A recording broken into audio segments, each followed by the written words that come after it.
الرجيم.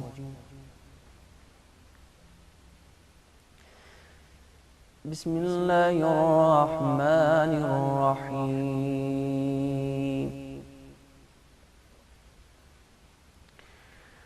وأزلفت الجنة للمتقين غير بعيد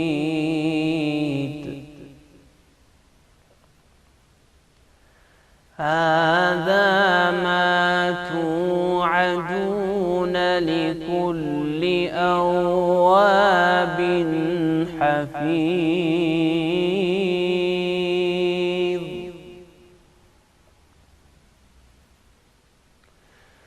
من خشي الرحمن بالغيب وجاء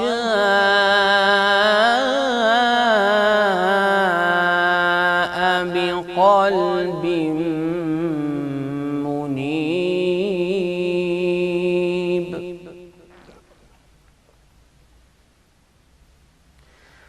وأزلفت الجنة للمتقين غير بعيد هذا ما توعدون لكل أواب حفيظ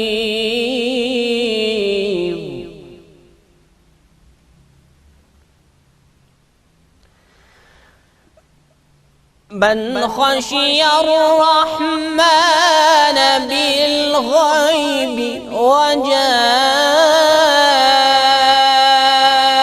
بقلب منيب ادخلوها بسلام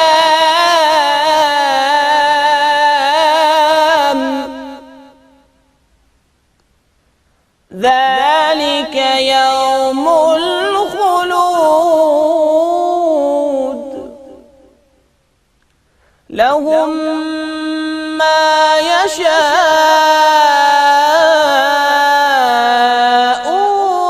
فيها ولدينا مزيد صدق الله العظيم. بسم الله الرحمن الرحيم. اللهم لك الحمد كما ينبغي لجلال وجهك ولعظيم سلطانك.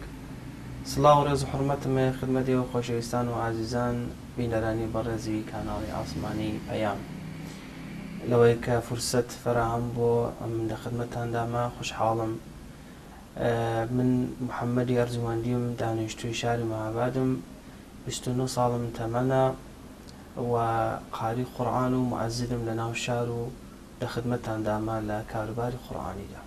من قورآن بە ئینوانی پلە و ورودی کاری من بۆ کە ینی لە منداڵێەوە کە خۆم ناسیوە هاتوومە بۆ نێو کاروباری ئیجتیماعەوە و نێو قەردە کۆمەڵگاوە بە قورآن دەستم پێ کردووە بە خوێندنەوەی قورآن لە نێو مەجالیس و محافل و ئەو جگانەی کە خەڵک کۆبوونەوە بووە لەوێ بە کاری قورآنی دەستم پێ کردەوە و ئەلانیش لە ڕێبازی قورآندا کاروباری قورآنی و مزگەوت دنباڵ دەکەم لە ناو شار.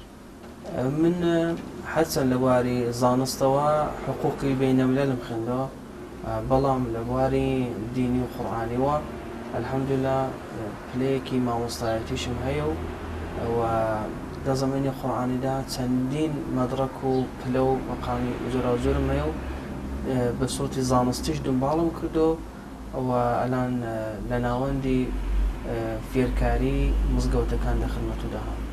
ئەنواعی سەبک و لەحنمان هەیە بۆ قورآن ئەوەلی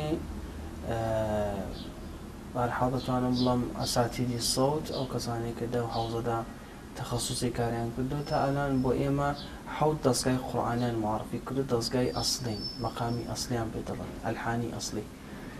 ئەو مەقاماتە بریتیە لە مەقاماتی بەیات ڕەست سەبا حیجاز نەهاوەند سێگا چوارگا کە عەجەمیش جودای دەکەنەوە دەنا عەجەم هەمان چوارگایە کە بەکارێت.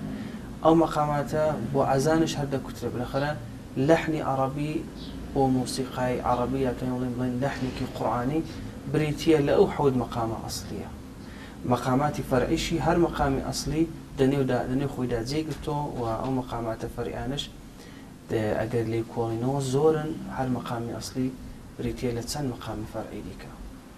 مەناتقی کوردنشین دەتوانم بڵام ئەمە سەبکێکمانەیە سەبکی عێراقی پێ دەڵێن و بەیاتە زۆرتر دەتوانم بەیات ئیسفادی لێ دەکردە. یەکدانە کورد یەکدانە مەقامێکی حەسەن کولەن بەنێ مەقامی کورد، یعنی ئەو مەقامی کوردی لە تەوای دنیای ئیسلامدا ناسراوە بەنێ مەقامی کورد کە مەقامێکی فەرعیە دەژێن نەزەری مەقامی بەیاتدایە پێی دەڵێن مەقامی کورد یا لەحنی کورد. ئەو لەحنی کوردە ئەو لەحنە نیە کە مەقسەی بەرێکە، لەحنێکی زۆر شیرن و توانم بڵام خاصە شاید ڕۆژمەڕەدا ئیسفادی لێ ناکەینەوەی. ئەو مەقامەیە مەقامێکی زۆر خۆشە، نەتوانە زۆر شادن توانە زۆر غەمگینە. هەمووی دنیای ئیسلام ناسیویتی بەنێ مەقامی کورد. بەعضێک ئەسڵەن بەینانی مەقامی ئەسڵی دەیناسن، دەڵێن بەخۆی مەقامێکی جیایە وەلێ دەژێت نەزەری مەقامی بەیاتدا دەتوانن جێگوزاری بکەین. ئەوەڵین بار من قورئانم کە خوێندەوە لە مەدرسە بووم، ئێحساسم کرد دەنگم سەوتم خۆشە، جۆبیسی هەیە. لە مەدرسە کە ماتۆزەوە کە زیرەنگیش بووم لە مەدرسەدا خود بە خود قورئانم قەوی بوو. شاید بەقەڵی ئەو ئامۆزشە یا ئەو فێرکاری ئیبتیدایی کە پیان کتبووم من بەخۆم خود بە خود دەمزانی تا حدودێک، بەڵام کە ئەوەڵین بار پیان کتم شاید غەڵەتیشم هەبوو بێ زۆرش حاڵی نەبووم، وەلی کە لەسەر سەفی مەدرسە کە ئەوەڵی بەیانان کە منداڵ ڕادەگیرن بۆی کە بچنە سەر کلاسەکان لێ من بە قورئان دەستم پێ کرد و ئیستیقبالیان لێ کردم، وەریان گرتم کچیان زۆر باش بوو. ئەوە باعث بوو کە ئەوەڵین قەدەمێک بوو و ئەوەڵین بار بێ کەمە قورئانم بەو دەنگ خوێندەوە. دوایە کەەوە زانیم ئێحساسم کرد کە من دەنگم خۆشە، ئیدی ئەوزات چوومە لە ناو مزگەوتەکانەوە سعیم کرد فێر بم، ئێحساسم کرد فورسەتێکە کاتێکە بۆی کە پیشڕەفتێ بکەم. یەک دەفعە شتێک دەنێ دەروونمدا ئیجاد بوو دەنێ وەرەمدا ئیجاد بوو کەم دەتوانم ئەو کارە دنباڵی بکەم و ڕێیکەوەم هەرحاڵ بتوانم بە زۆری شتایەکی لێ فێر بووم و زانستی خۆم قەویکەم دووبارەدا. سوورەکانی قورئانی تێگەڕا من پێی خۆشە، بەڵام باتەوەزەوەی کە جێگایەکی کە ئینتخاب دەکردرێ بۆی کە قورئانەکە تلاوەت بکردرێ دەبێت هەم لە حەز معناییەوە صحیح بێ، ئاغازی یەکدانە حرەکەت بێت و هەروەها لە بەحسی تەلەفوزیشەوە زۆرێک بێت کە محلەکە وای سەخت و گران نەبێت بۆ بەحسی سەوتەوە. لەبارە تەلەفوزەوەنا لەبارە سەوتەوە دەبێت جێگا ئەو جێگایە جوورێک هەڵکەوت بێت کە بتوانێت بەڕاحەتی ئیمکانی مانۆڕدانی سەوتیت هەبێت. من هەمیشە دواوەی داگەڕام، وەلی زووترین سوورەیەکی دەتوانم بڵام خوێندراوەتەوە قەتعان هەمیشەمە بۆ سوورەی فاتحە هەمیشە دەخوێنینەوە، بۆی خۆش سوورەیەکە، بەڵام سوورەتانێکی دیکەی کە خوێندراوەتەوە من زۆرتر توانم بڵام سوورەی قافم خوێندێتەوە، زۆرتر سوورەی ئاستام بکەم ڕەحمانم خوێندێتەوە. سوورەی ڕەحمانیش وا بوو کە هەمیشە جێژ نەدەهات خەڵک بۆی کە تەکبیر لێ بدات لەگەڵ سوورەی ڕەحمان دەخوێندراوە. منیش باعث بوو کە زۆر سوورەی ڕەحمان لە ئەوڵین خوێندنەوەی خۆمدا کە تلاوەتم دەست بە کە زۆرترە سوورانە بخوێنەوە. أعوذ بالله من الشيطان الرجيم. بسم الله الرحمن الرحيم.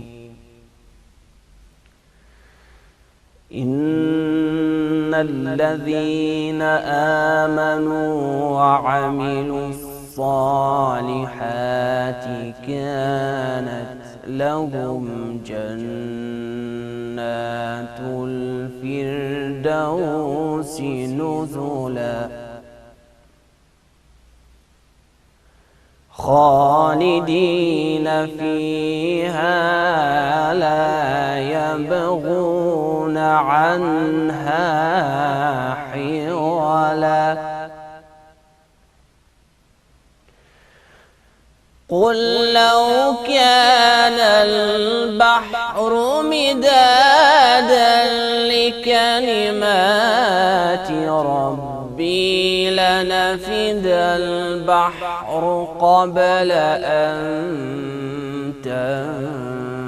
تنفد كلمات ربي ولو جئنا بمثله مددا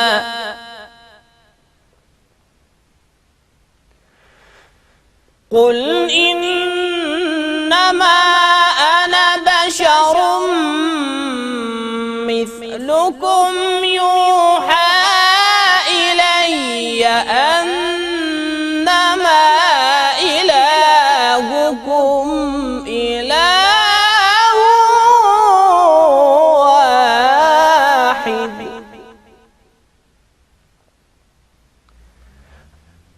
فمن كان يرجو لقاء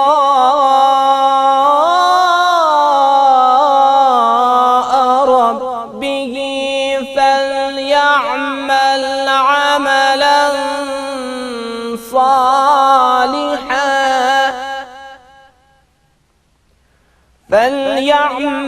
عملا صالحا ولا يشرك بعبادة ربه أحدا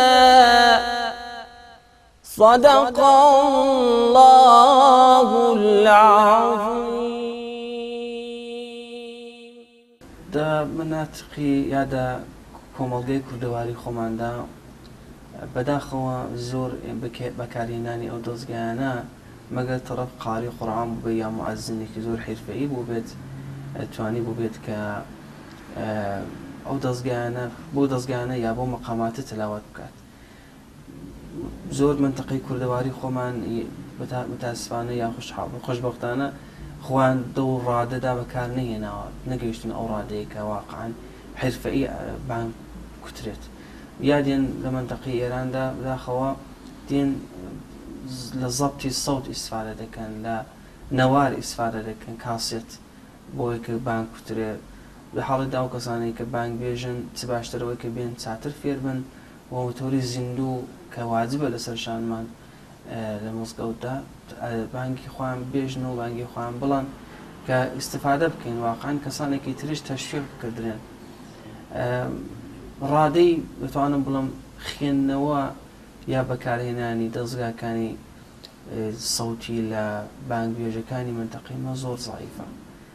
ئێستا حرفەئی نین، کەسانێکی زۆر حرفەئیمان نییە کە بانگێکی دروست بە قەولی زۆر خاص بڵان کە هەم جۆبیسێکی زۆریان هەبێ و هەمیشەوەی کە حەدیقەل قابلی ئیشکال و غەڵەتگیری نەبێت. ئێران ئەلحەمدوللیلا قاریانێکی زۆر باشی هەیە لە سەتحی بەینەملەلیدا، ینی قسەی هەیە بۆ کوتن. واقعیەتی ئەمرە ناتوانین ئەسڵەن ئەوەی ئینکار بکەین. ئەو خاڵ بەینەملەلانی کە ئێران توانیوێتی نیشانی بداوە دەریان بخا زۆر زۆر جێگایەکی خاصیانێ لە سەتحی بەینەملەل لە دنیای دەرەوە. ئەرسام کەم قاریانێکی زۆر ممتاز وەکو حوسێنی کەرەمیمان هەیە، وەکو ئەستام کەم ئوستاد ئەبولقاسەمیمان هەیە، وەکو دکتۆر ڕەزەئیمان هەیە، وەکو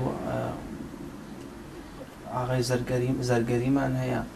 ئەوانە زۆر حرفەئین، زۆر باشیان تلاوەت کرد و مەقاماتێکی زۆر باشیان کێناوەتەوە و زۆرمان هەنەوە. لێ من ئەو چوار نەفەرێم ناسان کە شەخسیەتایەکی زۆر بەینەملەلی وەرزستان هەیە. کەسانێکی کە بەداخەوە یا دەتوانم بڵم جێگای داخ نییە، بەڵام دەتوانین بڵێن حەدیەقەل دەمانتوانین چاکتر بزۆڵینەوە، جوانتر لە مزگەوتەکاندا کار بکردرێت. لە جێگاکانی دیکە کە قەرائەتی قورئان شتێکی زۆر خۆش و خاصە، ینی کەسێک کە حەدیەقەل ئیحساس بکە کە دەنگی خۆشە بابێت لەناو جەرگەی قورئانەوە، حەدیەقەل قەرائەتی قورئان فێر بێ. بەنەزەری من واقعاً خەڵک ئیستیقبال دەکا، واقعاً خەڵک وەری دەگرێت بۆ شەرتەکە دەنگی خۆش بێت، وەدە قورئاندا بەکارهێنێت. دەبێ کەسانێکی کە دەیانەوێت فێربن حدیقەل بێن لەناو مزگەوتەکانەوە لە جگەهانێکی کەسانێکی کە پێشتر قاری بوون ناسراون بێنە لایەن و داوا بکەن کە فێری قڕاتی قورئان بن، فێری تلاوەت بن. ئەمە بخۆمان کلاسمانەیە، هەمیشە بەقەولێ دەڵا بنکەی مزگەوتیمانەیە. ئەمە هەر مزگەوتی یەک بنکەمان دانەوە بەنێی کانونی فەرهەنگی.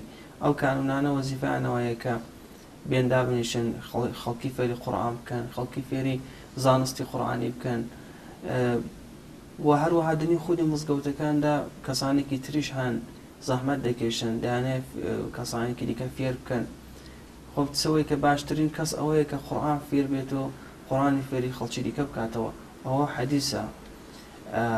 خۆ بنابەرئین بە نەزەری خۆم دەڵام چ باشترەوەی کە کەسانێکی کە دەیانەوێت ئیحساس دەکەن دەتوان فێر بن، هیچ شەرمی ناوێت بێنە مەیدان و خۆیان دەربخەن کە من دەمەوێت تلاوەتی قورئان فێر بم، دەمەوێت فێری سەوت و لام بم، فێری تەجوید بم، فێری وەقف و ابتدا بم. بالاخره الحەمدولله جێگا هەیە، ڕێگا هەیە بۆی کە بێن فێر بن. قەتعاً قاری قورئان لە ئەوەڵی لەحزەوە کە دەست پێ دەکات بە تلاوەتەوە، ئەوەڵەن جەماعەتێک متەوەجی دەنگی خۆش دەبن. دەنگی خۆش تەئسیری لەسەر دەروون هەیە، لەناو حتا فکری ئینسان هەیە. باعث دەبێت کە ئینسان فێری تەسلیم گرتن بێت. یعنی ئەسڵەن جۆرێک ئینسان باردێنەیە، جۆرێک ئینسان بە خۆی شیفتە دەکات کە تەئسیری لەسەر ڕێگا و شۆنی زندگی هەیە، زندگی کۆمەڵایەتی خۆی. یعنی دەبینی دە موقعیەتێکدا قەرار دەگەترێت کە تەئسیری هەیە بۆی کە بزۆڵێتەوە، بۆی کە ئینسانێکی مفید بێ، ئینسانێکی باش بێت لە جامعەدا. قورئان کولەن خوێندنەوەکەی ئیعجازی تێدایە، یعنی موعجزەیەکی زۆر خاسە.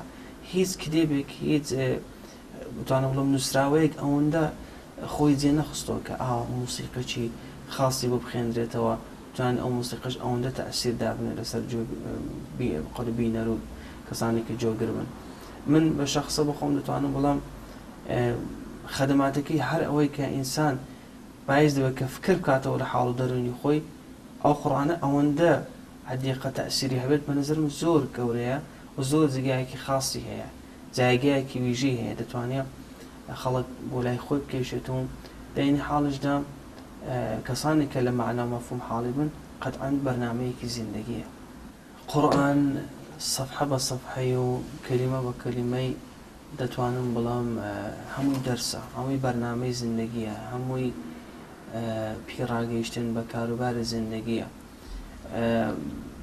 ئەگەر کەسێک بیهێ زانستی قورئانی کەسب بکە، بە نەزەرم هیچ کەمبودێک و هیچ نەقسێک خۆیدا ئێحساس ناکە، زۆر ئومیدوار دەبێت، ئیعتماد بە نەقسی دەچێتە سەر. ئەو شتانی کە کوتراوە هەمووی بۆ زیندگی خۆمانە، قەتعاً دەبێت فێری بین ئەوانە. ئەو مەطلبانەی ئەو دەرسانی کە تێدایە لە قورئاندا شاید هیچ شک و گومانێکی تێدا نییە کە بە قەولێک بۆ لای چاکەمان ببات. شاید جەناب نووسراوەیە بخوێنیەوە تحتی تاثیر واقعبی قەتعاً ڕێگایەکی زۆر نازۆر پێنیشانی ئینسان بدات.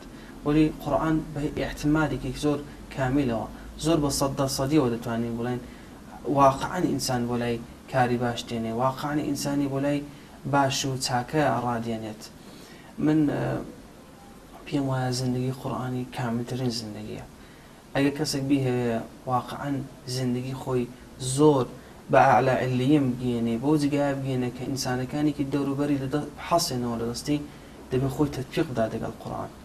قورئان جوورێک بار هاتۆ، زۆرێک الحەمدولله بۆمە هاتۆ کە جودا لەوەی کە زەحماتێکی زۆری لەسەر کێشراوە، قەتعاً هەم خوێندنەوەکەی، هەم چاودێرکردنی، هەم جۆدانی هەمووی خێرە، سەوابە. خۆ ئەمە کە ئیسلام بۆ ئێمە هاتۆ، ئیسلام بۆ قورئانەوە ڕازاوە کراوە. قورئان دەتوانم بڵێم بنەڕەتیترین مەطلب و دەرسە بۆی کە ئیسلامیشی لێ فێر بین. بنابەرئین منبع و منشەکەی ئیسلامی هەمان قورئانە.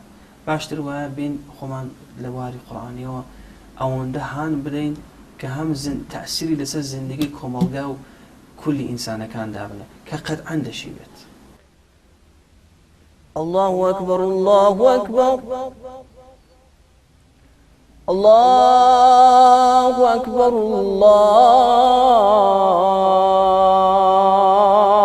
الله أكبر أشهد أن لا إله إلا الله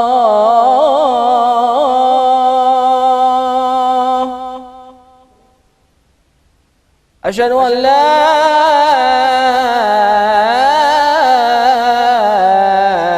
إله إلا الله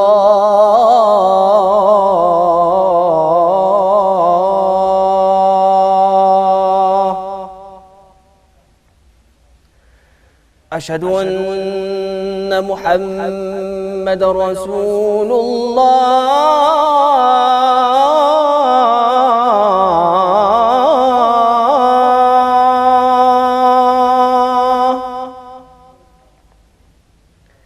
أشهد أن محمد رسول الله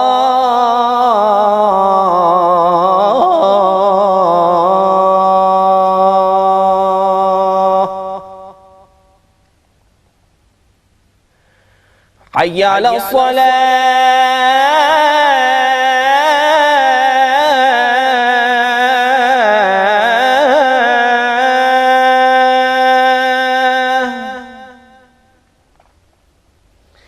حي على الصلاة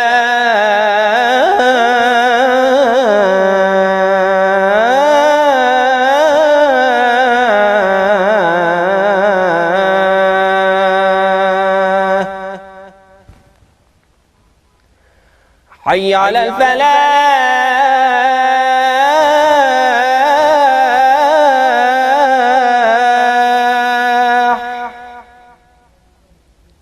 حي على الفلاح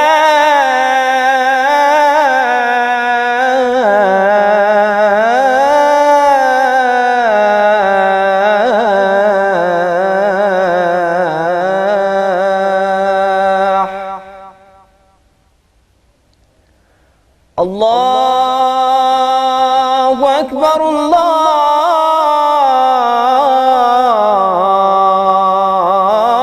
الله أكبر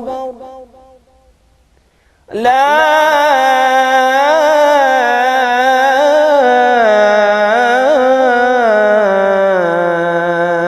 إله إلا الله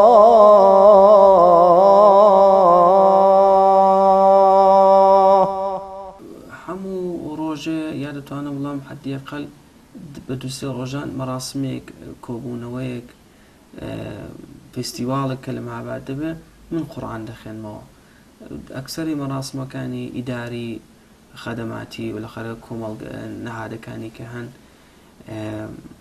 بنکەکانی کە لە ناو شار هەن ئەکسەرن من تلاوەت دەکەم تلاوەتی مەجلیسی یعنی ئەوەی کە پێشەوەی کە بەرنامەکە دەست پێ بکە من تلاوەت دەکەم جا دوای بەرنامە دەست پێ دەکەم یعنی من خود بە خود لەگەڵ قورئان هەمیشە سەر و کارم هەیە هەموو ڕۆژێ بۆ عالەم بۆ خەڵکی مابات تلاوەت دەکەم من لە ناو تەلەڤیزیۆنی مابات بێت یا لە ناو تەلەڤیزیۆنەکانی دیکەش بێت لەخەرە من دەنگی زەبط شودەم هەیە یان بەسوڕەتی هەمیشە زیندوو منەوە لەسەر بەرنامەکاندا نێو مەراسمەکاندا نێو فستیواڵەکاندا من تلاوەت دەکەم خەڵک دەنگی منیان جۆرێ بوات من لە کاتی منداڵیەوە کە لە سنی 9 ساڵگیەوە هەمیشە لە چێبەرچیەکاندا شرکەتم کردەوە چێبەرچێی پێشدا بەقەدڵە شارستانی بووە لە ناو شار بوو دوایە شار و دیهاتەکان بووە دوایە چۆتە یەکدانە ئوستان یا بەقەدڵە یەکدانە ئەیالەتێک دوایە چۆتە بۆ ناو کولی کشوەر من الحەمدولillah هەمیشە سعیم کردەوە زەحمەتی لەسەر کێشم و پلەم زۆرە پلە و مەقامایەکی زۆرم کەسب کردەوە لە شار و ئوستان و منتەقە و هەرحەدڵە تەواوی ئەو جگانی کە شرکەتم کردەوە هەمیشە ئەوەڵ دووەم سێوەم هاتوومەتەوە ئەوە ئەو شتەش ئیدامەی هەبە متەوالیەن هەمیشە دابووە دوا بە دوای یەکدا بووە ینی بەڵام فقەت یەک ساڵ جارێک بۆ نا ساڵێ چەند ناوەندێک مسابقە بەگوزار دەکەن هەر ناوەندی کە بەگوزاری کردو من شرکەتم کردەوە هەمیشەش الحەمدولillah ڕوتبەم هەبوو و تاوەڕەکانە کارەکەم زۆرتر دەتوانم بڵێم دەو حەوزەی چێبەرچەکاندا بووە کەمیم نێناوە الحەمدولله. دڵم زۆر پێخۆش دەبێت کە دا ئایندەدا لە داهاتوودا بتوانم بنکەیەکی قورئانی سازکەین کە لەوێ بە تۆری تەخەسوسی کەسانێکی کە پێیان خۆشە فێری قورئان بن. دروستە مزگەوت هەیە ماڵە خودایە میشە کراوەیە، بەڵام بازم دەتوانین ئیمکاناتێک فراهم بکەین، ئەبزارهایەک فراهم بکەین کە لەوێدا کەسانێک کە دەیانێت بە تۆری تەخەسوسی فێر بن بێن لێدا بنیشین، ئەگەر لازم بێت بە خۆم پێی معرفیکەم فڵان ئوستادە تەقلید بکە، لێ جۆبیسی دەنگی بن بەرابەر دەنگی کار بکەین بە قەولێک، یا بۆ هەموو بەخشەکانی دیکەی قورئانی وەکو ڕووخانی ڕەوانخانی، بۆ تەجوید، بۆ سەوت و لعن، بۆ وەقف و ئیبتیدا، بۆ تەفسیر، ئەو کارانە سوورەت بگرێت. مەهاباد جێگای زۆرە بۆ فێربوونی تلاوەتی قورئان، بەڵام ئاوە تەخەسوسی نییە، ناتوانین زۆر ئیستفادێ و ئیمکاناتێکی خاصی لێ بکردرێت. ئینشاءالله داهاتووی من هەمچی فکرێک و ئامانجی کەم لە زێندا هەیە، ئینشاءالله بۆمەدی خودای بتوانین پێی بگەین. پێم خۆشە بە ئینوانی چووکەتان براتان مەطلبتان پێ ڕابگەێنم، ئەویش ئەوەیە کە قورئان سێبەرێکە بۆ پیشرەفتە، بۆ ئەوەیە کە ئینسان بتوانێت پیشرەفت بکات، زیندگیکی زۆر شیرین فراهم بکات، هەم بۆ خۆی هەم بۆ خانەوادەی، بۆ کۆمەڵگای، بۆ خزمانی، بۆ کەسانی کە سەر بەخەلا ارتباتی لەگەڵ بە قرات دەکات. سعیدەکە هەمیشە کۆمەک بکە، نەک ئەوەی کە بێتە مانع بۆ کۆمەک. سعیدەکە هەمیشە یارمەتی بدا، چونکە وای قورئان وای دەنێ و زندگیدا پیادە دەبێت کە یانی خۆت بە خۆ سعیدەکە هەمیشە کۆمەک بکە، هەمیشە یارمەتی بدا، هەمیشە کارێک بکە کە مفید بێت بۆ جامعەی موسمری سەمەر بێت، سەمەرەی هەبێت. ئینسانێکی کە بێ سەمەر بێت دەتوانێت زندگیدا نەیتوانی بێت کەسانێکی دیکە یا بۆ هاوڵانی خۆی حەدی ئەقەل ئەوەندە مفید بێت، بە نەزەری من حەدی ئەقەل نەیتوانیەوە ئەو زندگی باشی قورئانی فراهم کردوێ بە خۆی. من پێم وایە لە هەر بوارێکی دیکەشدا کەسانێکی قەدەم هەڵدێنەوە، پێناو هەڵدێنەوە بەوەی کە بتوانن زندگیێکی باشیان هەبێت. بێ قورئان بە نەزەری من سەختە و دوی کەون دەتوانن پێی بگەن، قەتعا من بە 100% و بە احتیمالێکی زۆرەوە پێیان ڕابگەێنم کە زندگیان زۆر کامل دەکات، و ئەو کەسانی کە زەحمەتیش دەکێشن قەتعا حەدی ئەقەل ئەگەر ئەزرێکی دونیەویان نەبێ بۆ معنەویات و بۆ ئەزرێکی ئوخڕەوی بە دەریان دەخوات. ئینشاءالله ڕەحمان کۆمەڵگای ئێمەش بتوانێت بە زندگیەکی دینمەنیشانە و زندگیەکی پڕ لە عیشق و عەلاقە بە زانست، بە دین، بە ئیمان بتوانێت بەسەری بەرێت و موفقتر بن. جوانانمان بەخصوص جوانانمان جگای خۆیەتی لاوە عەزیزەکانمان جێی خۆیەتی بێن کارێ بکەن کە حەدی ئەقەل کولەن زندگیان بە تیبقی بەرنامەڕەزێکی بۆ دنیای نەگونجێنن. قەتعا ژین و ژیانی ئینسانی جورێکە پێکاتەوە کە متصل پێکە، متصل بە دنیایەکی دیکەیە، دەبێت کار بکەین هەم بۆ دنیای هەم بۆ دنیایەکی دیکە. ئینشاءالله ڕەحمان جوانانی مە موفقتر دەبن و ڕێبازی قورئانی هەمیشە دەنێو کۆمەڵگای ئێمەدا دەدرۆشێتەوە. الله أكبر الله أكبر الله أكبر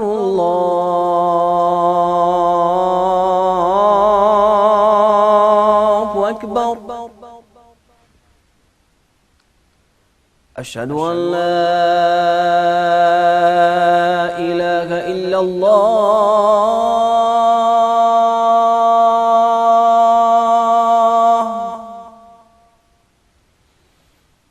أشهد أن لا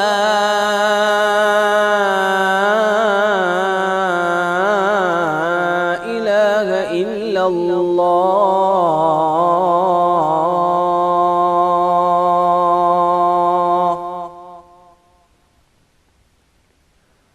أشهد أن محمد رسول الله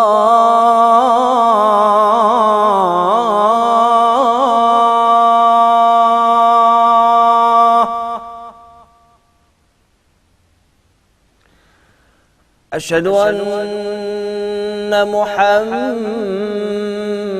رسول الله.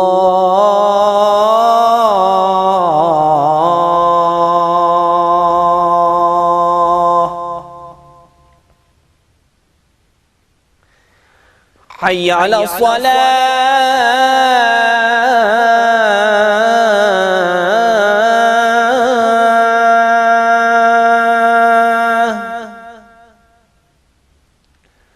حي على الصلاة.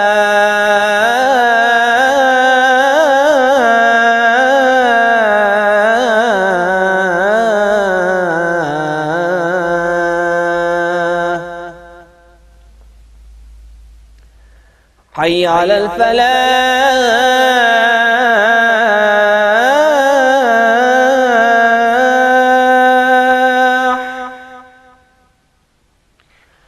حي على الفلاح.